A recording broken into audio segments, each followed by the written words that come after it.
அம்பிகாபதியோட connect ஆகிற மாதிரி இருந்தது. லவ் ஃபிலிமு கண்டிப்பாக எல்லாரும் வந்து பாருங்கள். நானும் திருப்பி போய் பார்ப்பேன் நினைக்கிறேன். அந்த அளவுக்கு இருக்காது, மேபி ராஞ்சனா அளவுக்கு இருக்காது. பட் அதே மாதிரி தான் பழைய தனுஷ் பார்க்கலாம், நல்லா வைபிங்காக இருந்தது. சூப்பராக இருக்கு படம். செகண்ட் ஹாஃப் வந்து எமோஷ்னலாக அழுகிற மாதிரி இருக்கும். கொஞ்சம் நல்லா தான் இருக்குது படம். அவங்க லவ் நல்லா இருக்குது, கெமிஸ்ட்ரி அவங்க 2 பேருக்கும் நல்லா இருக்கு. நல்லா இருந்துச்சு, சூப்பராக இருந்துச்சு. ஃபர்ஸ்ட் ஹாஃப் ஸ்டார்ட் ஆகி எங்கேயுமே போர் அடிக்கிற சூப்பராக எடுத்து போயிருந்தாங்க. செகண்ட் ஹாஃப் ஒரு 10 மினிட்ஸ் ட்ராப் பண்ணியிருக்கலாம். ஏன்னா 10 மினிட்ஸ் அந்த ட்ராப் பண்ண, ஏன்னா அங்கே போர் அடிச்சது ரொம்ப ரொம்ப என்னடா நமக்கே அப்படி அந்த மாதிரி இருந்துச்சு.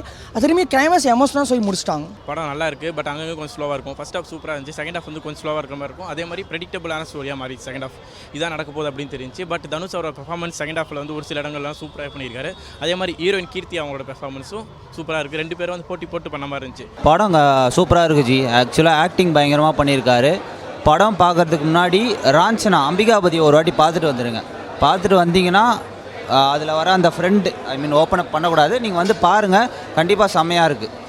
டப்பிங் மட்டும் கொஞ்சம் மிஸ்டேக்காக இருக்க மாதிரி இருக்குது, மற்றபடி படம் சூப்பராக இருக்குது.